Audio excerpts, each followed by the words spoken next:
எங்க ஊர்ல நான் ஒரு ராஜகாப்பட்டி சின்ன கிராமம், திண்டுக்கல் பக்கத்துல எங்க அம்மாவுடைய ஊர். இங்க ஒருத்தர் இருந்தாரு, ஹாஜாபாய்னு ஒருத்தர் இருந்தார். ஒரு சாதாரண மனிதர், சைக்கிள்ல தான் வருவாரு. நாங்க எல்லாரும், அவர் வருவாரு, ஃபுல்லா பாத்ரூம் எல்லாம் கிளீன் பண்ணுவாரு. காசு யார்ட்டையும் கேட்க மாட்டாரு, அவரா கிளீன் பண்ணுவாரு. பள்ளிவாசல கூட்டுவாரு. வெளியே இருந்து யாராவது தொழுகைக்கு வந்தாங்கன்னா அவங்க காரெல்லாம் கழுவி விடுவாரு. யாராவது கொடுத்தா வாங்கிக்குவாரு, யார்ட்டையும் கேட்க மாட்டாரு. ஆனா என்ன சொல்லுவாரு, யாரு முசாவா பண்ணாலும் எல்லாத்துக்கும் முசாவா பண்ணுவாரு. நான் ஹஜ்ஜுக்கு போறேன் துவா செய்யுங்க, சொல்லுவாரு. நான்லாம் ஓதுற காலம் சின்ன பிள்ளை. அப்ப நாங்கெல்லாம் சின்ன பசங்க எல்லாம் அவரை கேலி பண்ணுவோம். ஹஜா பாய் எப்ப ஹஜ்ஜுக்கு போறீங்க, எப்ப பாஸ்போர்ட்லாம் எப்ப, இந்த வந்துடும், அடுத்த வாரம் பாஸ்போர்ட் வந்துடும், அடுத்த வாரம் டிக்கெட்லாம் வந்து போயிருவேன் அப்படின்னு சொல்லுவார். எப்ப கேட்டாலும் இதான் சொல்லுவார். நான் அப்புறம் ஓதி எல்லாம் முடிச்சு பெரிய பிள்ளை ஆயிட்டேன். பட்டம் எல்லாம் வாங்கின பிறகு நான் ஊருக்கு போறேன். ஊருக்கு போய் பள்ளி முத்தவல்லியை சந்திக்கும் போது யதார்த்தமா கேட்கிறேன், முத்தவல்லி சாப் ஹாஜாபாயை காணாம எங்கன்னு கேட்டேன். ஹாஜாபாயை காணோம்னு அவர் அழுதாரு, முத்தவல்லி அழுதாரு. நான் கேட்டேன், ஏன் ஹாஜியார் அழுகுறீங்கன்னு கேட்டேன். நான் ஹாஜாபாய் மௌத்தா போயிட்டாரு அப்படின்னு சொன்னாங்க. அப்படியா?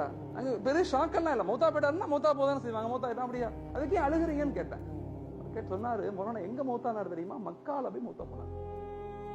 எங்க மௌத்தானாரு, காபால போய் மௌத்தா இருக்கு. எனக்கு ரொம்ப ஷாக், எப்படி ஹாஜியார் அப்படின்னு கேட்டேன். மொரானா தொழுகைக்கு ரோட்டு மேல அந்த பள்ளி இருக்கும், மக்கள் எல்லாம் தொழுகைக்கு வருவான் காரை நிப்பாட்டிட்டு. ஒரு ஆள் தொழுகைக்கு வந்திருக்காரு, காரை நிப்பாட்டு தொழுகைக்கு வந்திருக்காரு. தொழுதுட்டு அவரை போகும்போது சாப்பாடு வாங்கி தரட்டுமா, காரெல்லாம் தொலைக்கட்டுமான்னு ஹாஜாபாய் கேட்கிறாரு. அதெல்லாம் ஒண்ணும் வேணாம், நான் போறேன். அவர் போகும்போது முசாவா பண்ணிருக்காரு. போய் முசாவா பண்ணி நல்லா துவா இருக்கீங்களா, துவா செய்யுங்க, ஹஜ்ஜுக்கு போறேன்னு இருக்காரு. அவர்கிட்ட போய் அவர் கேட்டாரு, எந்த ஹஜ்ஜுக்கு போறீங்க, எப்ப போறீங்கன்னு கேட்டாரு. அதெல்லாம் தெரியல, ஹஜ்ஜுக்கு போறேன். எந்த டிராவல்ஸ்ல போறீங்கன்னு கேட்டிருக்காரு. அவர் டிராவல்ஸ் என்னன்னு தெரியாது அவருக்கு. இந்த கார்ல வந்தார்ல, இவர் டிராவல்ஸ் நடத்துறவர், இவர் எல்லாத்தையும் ஹஜ்ஜுக்கு அனுப்புறவர். முத்தவலியை கூப்பிட்டு கேட்டோடனே இப்படி சொன்ன உடனே ஒண்ணுமே செய்யல வந்தவர். ஹாஜாபாய் உங்கள்ட்ட பேக் இருக்குதா அப்படின்னு கேட்டார். எனக்கு ஒண்ணுமே இல்ல. ஒன்னு பேக்கை வாங்கி 2 ட்ரெஸ்ஸை வாங்கி என் கூட வர்றீங்களான்னு கூட்டு போயிட்டார் அவர். நான் போய் அவரை சந்திச்சேன், திண்டுக்கல்ல ஹஜ் சர்வீஸ் வச்சிருக்காரு, நான் அவரை போய் சந்திச்சேன். ஹாஜாபாய் ஊருன்னு அவர் அழுகிறாரு. நான் ஆயிரக்கணக்கான பேர் ஹஜ்ஜு கூட்டு போயிருக்கிறேன், இவரை மாதிரி ஒரு மனிதனை நான் பார்த்தது. எல்லாம் முடிஞ்ச பிறகு லுஹருடைய தொழுகை காபாக்கு வர்றோம், தொழுகிறோம், சஜிதாலே மௌத்தா போயிட்டார். எவ்வளவு பெரிய வாய்ப்பு, அவர்கிட்ட ஒண்ணுமே இல்ல, ஓட்ட சைக்கிள் மட்டும்தான் இருந்துச்சு. ஆனா அல்லாஹ் அவரை எங்க கொண்டு போயிட்டான். சில பேர் 50 உம்ரா செய்யறோம், 50 உம்ரா, மௌத் அங்க ஆகணும்னு, மௌத்து கிடைக்கல, வந்து இங்க வந்தா மௌத்தா.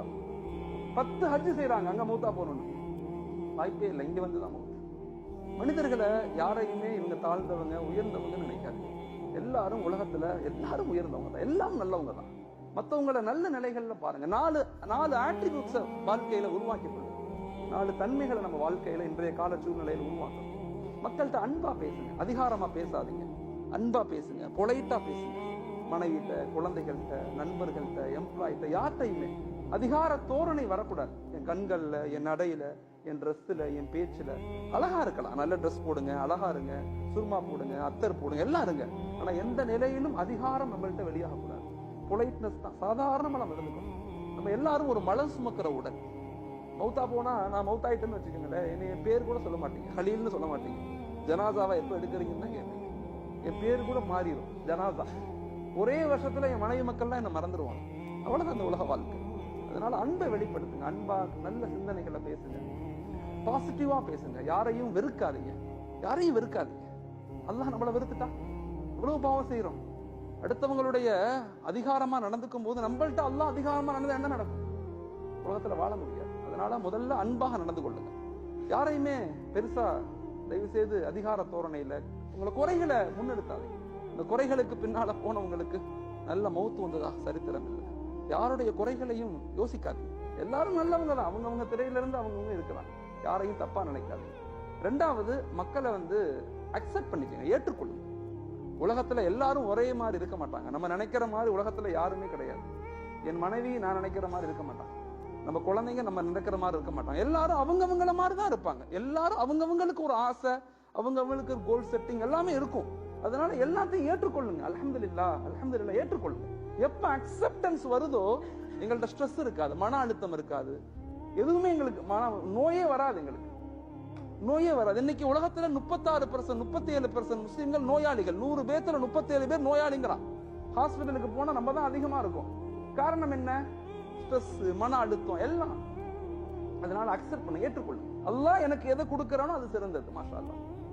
மூணாவது, எல்லா நிலையிலையுமே மக்களை மன்னிச்சிடுங்க. தண்டிக்க நினைக்காதீங்க, யாரையும் தண்டிக்காதீங்க. அஹ்ஸின் கமா அஹ்ஸன் அல்லாஹ். அல்லாஹ் நமக்கு உபகாரம் செய்வதை போல நம்ம உபகாரம் செய்யணும். யாரையும் தண்டிச்சு கஷ்டப்படுத்திடக்கூடாது. அல்லாஹ் நம்மளை மன்னிக்கணும்னு ஆசைப்பட்டோம்னா மத்தவங்களை மன்னிக்கணும். அடுத்தவங்களுக்கு குறைகளை மறைச்சிடணும். மறைச்சிட்டோம்னா அல்லாஹ் நம்ம குறைகளை மறைச்சிருவான், நம்மள அல்லாஹ் மன்னிச்சிடுவான். ஹஜ்ரத் காலித் இப்னு வலீத் ரலியல்லாஹு கேள்விப்பட்டிருப்பீங்க. காபாவுடைய மக்காவுடைய வெற்றிக்கு முன்னாடி ஸல்லல்லாஹு அலைஹி வஸல்லம் உட்கார்ந்து இருக்காங்க. ஒரு சஹாபி வர்றாங்க. சஹாபி யாருன்னா காலித் இப்னு வலீத் ரலியல்லாஹுடைய அண்ணன். அவர் வர்றாரு, முசாஃபா பண்றார் ரசூல்கிட்ட. நபி கேக்குறாங்க, நல்லா இருக்கீங்களா? நல்லா இருக்கேன். உங்க தம்பி ஏன் என்ன புரிஞ்சுக்க மாட்டேங்கிறார்? காலித் இப்னு வலீத் ரலியல்லாஹு என்ன ஏன் புரிஞ்சுக்க மாட்டேங்கிறார்? நான் நல்லதுதானே சொல்றேன், நான் யாரும் தப்பு சொல்லலையே. அவரை கேட்டதா சொல்லுங்க, சலாம் சொல்லுங்கன்னு சொல்லுவாங்க. காலித் இப்னு வலீத் ரலியல்லாஹுடைய அண்ணன் வீட்டுக்கு போறாரு. அவர் யாரு? காலித் இப்னு வலீத் ரலியல்லாஹு யாருன்னு சொன்னா, பத்ர்ல வந்தது எதிரியாக, உஹதுல வந்தது எதிரியாக, கந்தக்ல வந்தது எதிரியாக, எதிரியாக மட்டும் இல்ல ரசூலை கொலை செய்யணும்னு வந்த ஒரு நௌதுபில்லாஹ். ரசூல் கேட்கறாங்க, அவர் நல்லா இருக்காரா? அண்ணன் போய் தம்பிட்ட சொன்னோடனே காலித் இப்னு வலீத் ரலியல்லாஹு எந்திரிச்சு அழுகுறாங்க. ரசூல் என்ன கேட்டாங்களா? ஆமா, உங்களை தான் கேட்டாங்க. நலம் விசாரிச்சாங்க, நல்லா இருக்கீங்களான்னு கேட்டாங்க, உங்களுக்கு துவா செஞ்சாங்க. அப்படியே ஒடியாந்தார் காலித் இப்னு வலீத் ரலியல்லாஹு வந்தாங்க. ரசூலுடைய கையை பிடிச்சாங்க. அஷ்ஹது அல்லா இலாஹ இல்லல்லாஹ் வ அஷ்ஹது அன்ன முஹம்மதன் அப்துஹு வ ரசூல். கலிமா சொல்லி இஸ்லாத்துக்கு வந்துட்டாங்க. அவங்க பேர் என்ன? சைஃபுல்லா. அல்லாஹ்வுடைய வாள்னு பின்னாடி பேர் எடுத்தாங்க. எந்த யுத்தத்துக்கு போனாலும் வெற்றி. அவ்வளவு பெரிய வலிமையான நபர். அந்த மன்னிப்பின் காரணமாக எவ்வளவு மக்களை நாங்க மன்னிக்கிறதே இல்லை. மனைவியை மன்னிக்கிறது இல்ல, அண்ணனை மன்னிக்கிறது இல்ல, தம்பியை மன்னிக்கிறது இல்ல, எம்ப்ளாய் யாரையும் மன்னிக்கிறது இல்ல. தயவு செய்து மன்னிக்கக்கூடிய தன்மைகளை அதிகரிச்சுக்கணும். மூணாவது, உம்மத்துக்காக துவா செய்யணும். நமக்காக மட்டும் நம்முடைய வாழ்க்கையை வச்சுக்காம சமூகத்துக்காக. ஒபுத்தகை ஃபீமா ஆத்தாக் அல்லாஹ், ஒபுத்தகை ஃபீமா ஆத்தாக் அல்லாஹ். எனக்கு கொடுக்கப்பட்டது நான் தேடிய ஒன்று, நான் தேடிய ஒன்று அல்ல, அல்லாஹ் எனக்கு கொடுத்தது.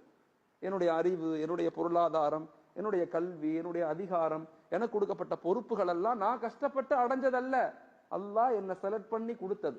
அது எனக்கு ஆனது மட்டுமல்ல, எல்லாத்துக்கும் ஆனது. அப்படிங்கிற மனநிலையை நாமளும் உருவாக்கணும். நம்முடைய குழந்தைகளோட உட்கார்ந்து பேசுங்க, மனைவியோடு உட்கார்ந்து பேசுங்க, சமூகத்தை அல்லாஹோடு இணைக்க முயற்சி செய்யுங்க. எப்பயுமே பிரச்சனைகளை பேசாதீங்க, தீர்வுகளை பேசுங்க.